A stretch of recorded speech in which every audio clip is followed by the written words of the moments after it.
sebuah karakter negatif atas diri seseorang. Apapun alasannya, baik itu untuk mengkritisi atau hanya menjadi sebuah bahan lelucon. Kita seharusnya prihatin apabila mulut ini dengan mudahnya terbahak-bahak atas sebuah lelucon yang sejatinya melecehkan dan menghina sesama manusia. Muslim Indonesia seharusnya memperdalam pemahaman atas teladan akhlak yang tersari dalam sabda Rasulullah Sallallahu Alaihi Wasallam.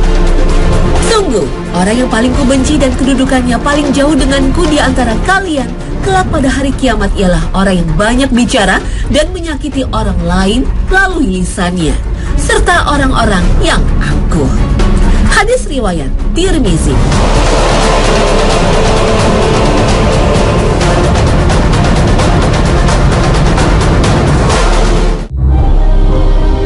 Assalamualaikum warahmatullahi wabarakatuh. Selamat pagi pemirsa. Hasanah kembali hadir untuk berbagi wawasan Islami. Semoga tayangan kami hari ini bisa dijadikan salah satu pijakan ketika melangkah di jalan menuju kebaikan, pembuka pintu surga. Amin, Allahumma amin. Publik seakan tak pernah memiliki jeda atas rentetan isu. Kehadiran media massa bagi kalangan penggiat demokrasi adalah sarana untuk menciptakan keseimbangan dan pilar demokrasi. Namun menilik fenomena yang ada, terdapat sebuah temuan yang memprihatinkan atas pola konsumsi media di Indonesia. Mayoritas orang Indonesia ternyata menggunakan media untuk memperoleh informasi yang sifatnya membicarakan permasalahan pribadi. Pemberitaan akan menjadi lebih heboh dan menarik perhatian massa jika terdapat detail informasi yang sifatnya privat.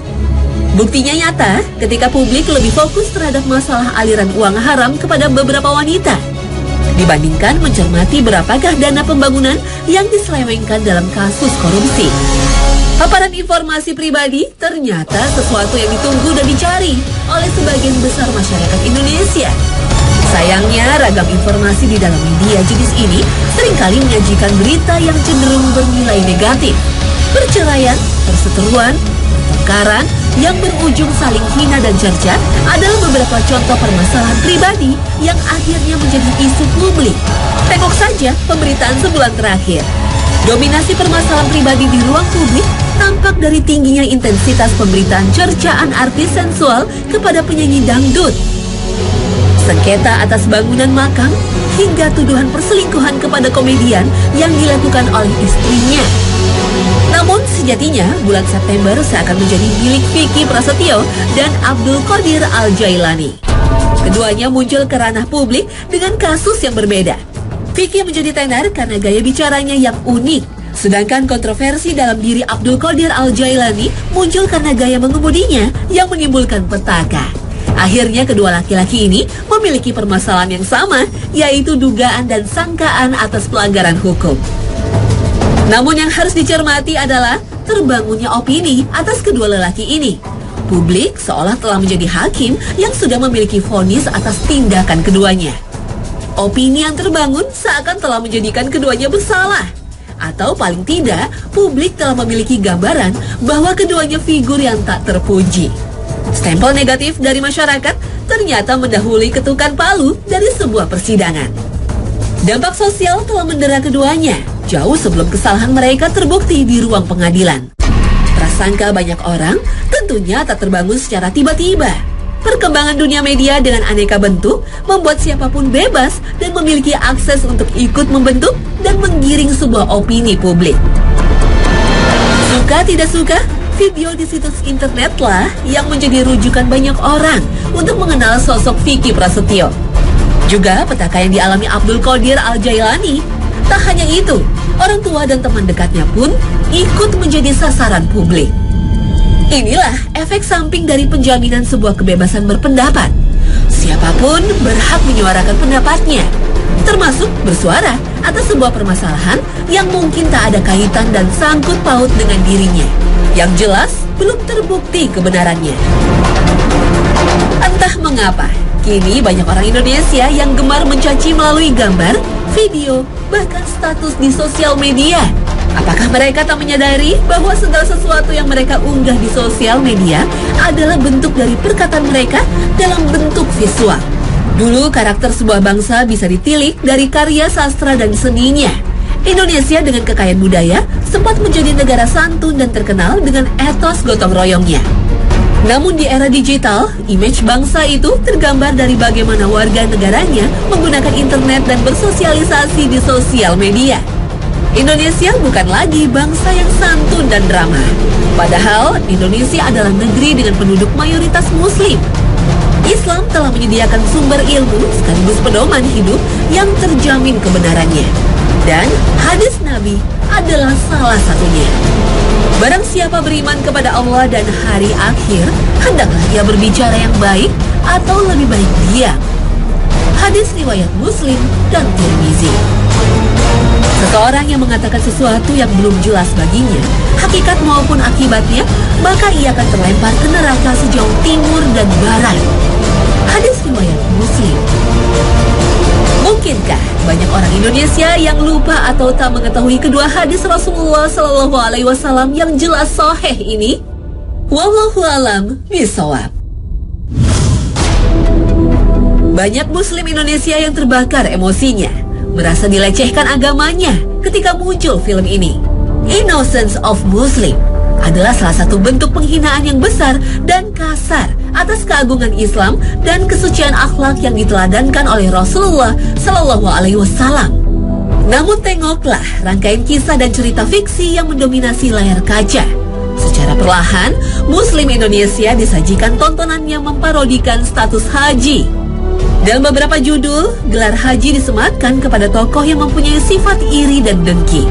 Tak cukup di situ saja, kata medit yang identik dengan sifat kikir ikut disematkan dan diletakkan berdampingan dengan kata haji dan menjadi sebuah judul serta tema atas sebuah kisah cerita. Walau fiksi, tetap ada yang salah dari pemahaman haji sebenarnya.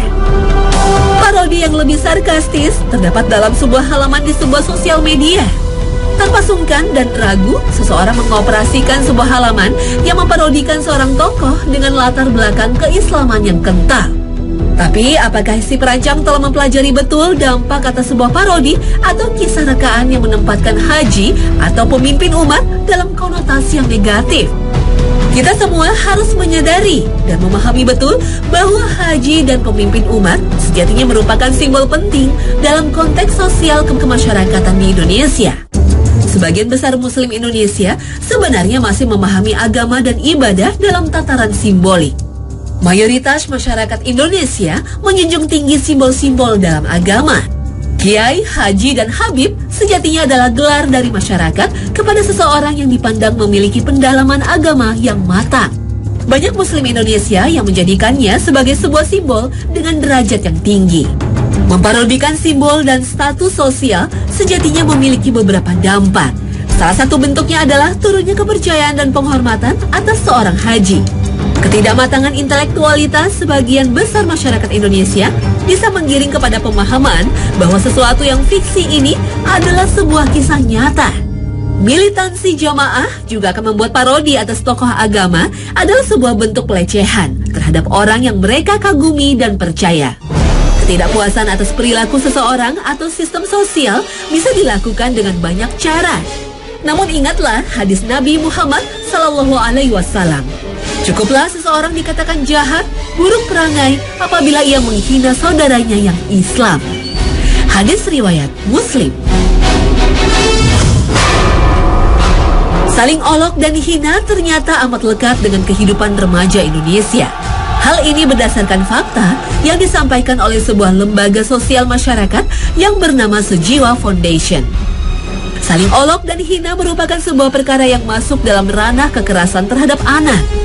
Dalam bahasa populer, kekerasan ini dikenal dengan istilah bullying. Yang memprihatinkan, bullying menjadi sebuah bagian dan tradisi di sekolah atau kampus. Dan itu terkait dengan masa orientasi siswa atau mahasiswa baru.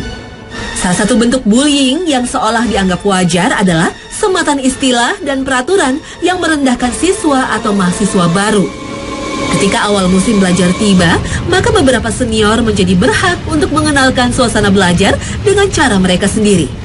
Seringkali atas nama senioritas, kakak kelas menjadi berhak untuk memperlakukan adik kelasnya layaknya anak-anak lugu yang pantas dijadikan bahan lelucon. Bullying tak hanya berhenti sampai di situ. saling olok dan menghina akan terus berlanjut sepanjang masa studi di sebuah jenjang pendidikan. Bukankah kita sering mendengar anak-anak menyematkan gelar si gendut, si hitam, si krempeng kepada teman sekolahnya? Tingkat dan latar belakang ekonomi juga sering menjadi bahan olokan kepada seorang murid di sekolah. Sama halnya dengan hinaan kepada anak yang gagal naik kelas atau tertinggal dalam sebuah pelajaran. Pola pendidikan di beberapa sekolah pun sebenarnya menjadikan bullying sebagai sebuah tindakan yang tanpa sadar dilakukan oleh para pengajar. Bukankah kita sering mendengar cerita adanya perlakuan khusus karena tunggakan uang SPP oleh pihak sekolah? Atau hukuman kepada murid karena memiliki nilai yang rendah? Disadari atau tidak, bullying adalah bagian dari proses pendidikan di Indonesia. Hal ini berdasarkan atas pelaporan 300 kasus bullying ke Komisi Nasional Perlindungan Anak Indonesia di tahun 2010. Banyak orang yang hafal dengan peribahasa ini. Diam adalah emas. Namun seiring dengan era keterbukaan, peribahasa ini bergeser menjadi diam adalah emas. Namun, bicara adalah berlian. Berbicara adalah sesuatu yang diwajibkan dalam Islam.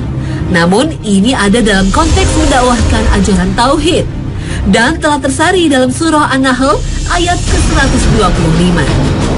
Ud'u ila sabili rabbika bil hikmati wal maw'izatil hasanati wajadilhum billati hiya ahsan inna rabbaka huwa a'lamu biman dhalla an sabilihi wa huwa a'lamu bil muhtadin.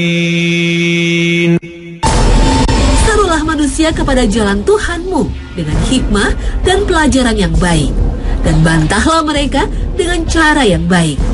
Inilah dasar bagi setiap muslim untuk menjadikan aktivitas dakwah sebagai sebuah kewajiban. Namun ingatlah bahwa berdakwah haruslah dengan cara yang baik. Perkara menjaga lisan adalah sebuah keharusan yang harus dipahami, terlebih ketika menyampaikan sebuah kebenaran. Kebenaran akan sesuai dengan tujuan dan maknanya apabila disampaikan dengan cara yang baik. Rasulullah SAW sesuai dengan gambaran dari para sahabat adalah seorang pribadi yang pendiam. Diamnya Rasulullah SAW karena beliau menjaga sopan santun serta memilih diam karena menghargai orang lain. Rasulullah pendiam karena berhati-hati, dan Rasulullah diam karena berpikir. Diam seperti yang diajarkan oleh Rasulullah adalah bentuk sopan santun serta penghormatan terhadap seorang sahabat atau rekan. Dan bukankah hal ini adalah bagian dari etika pergaulan? Canda dan tawa memang kadangkala mampu mencairkan suasana dalam pertemuan, bahkan mencairkan sebuah diskusi. Namun seringkali candaan yang disampaikan dengan cara yang tidak tepat justru menyeret seseorang dalam sebuah malapetaka. Seseorang manusia biasa yang bukan nabi dan rasul memiliki pemahaman agama yang baik, ilmu yang cukup, serta bijaksana. Biasanya identik dengan sosok pendiam. Karena lebih banyak terdiam, perkataan seorang alim akan bernilai seperti emas. Rasulullah SAW bersabda, iman seseorang tidak akan lurus sebelum hatinya lurus, dan hatinya tidak akan lurus sebelum lidahnya lurus. Hadis riwayat Ahmad bin Hanbal. Sabda Rasulullah ini seharusnya menjadi pedoman kita dalam berperilaku dan berbicara serta mengungkapkan pendapat. Iman memang sebuah perkara yang hanya bisa diketahui oleh Allah Subhanahu wa Ta'ala dan diri sendiri. Iman adalah penuntun manusia untuk menjalankan hidup sesuai tuntunan ilahi. Keimanan juga yang mencerminkan sifat Islam sebagai rahmat semesta alam. Dan keimanan sesuai dengan hadis Nabi hanya bisa diluruskan setelah kita mampu meluruskan lisan kita. Rasulullah SAW bersabda, meninggalkan sesuatu yang bukan urusannya termasuk kebaikan iman seseorang. Sesuai dengan hadis sahih ini, kaum muslim diperintahkan untuk menjauhkan diri atas sebuah perkara yang sejatinya bukan urusannya. Pedoman ini bisa dipakai dalam menyampaikan pendapat atau opini ketika mengomentari tindakan seseorang. Alangkah baiknya jika kita menahan diri untuk berkomentar, terlebih caci dan memaki kesalahan seseorang. Kesalahan dan khilaf merupakan pertanda bahwa kita adalah manusia biasa. Salah satu pencegah kita berbuat kesalahan adalah belajar dari kesalahan yang dilakukan oleh orang lain. Seharusnya kita berhati-hati dan menjaga diri agar tidak berbuat kesalahan yang sama seperti yang dicontohkan oleh seorang manusia. Dan kesalahan yang dilakukan seorang manusia biasa bukanlah sebuah pembenaran untuk mengucapkan sebuah hinaan, bahkan hujatan. Barang siapa menjelek-jelekan saudaranya dengan dosa yang telah ditobatinya, niscaya ia tidak akan mati sehingga ia melakukannya. Hadis riwayat Tirmizi. Semua kaum muslim seharusnya mengingat dan memahami betul esensi dari sabda Rasulullah ini. Bisa jadi kesalahan seseorang akan kita lakukan di kemudian hari jika kita tak mampu menjaga lisan kita. Nauzubillah min dzalik.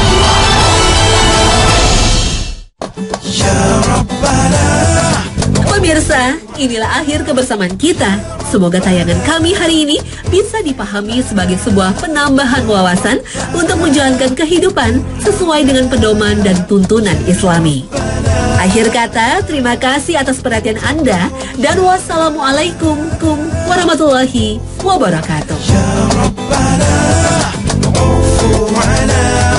Ya Rabbana, ighfir lana.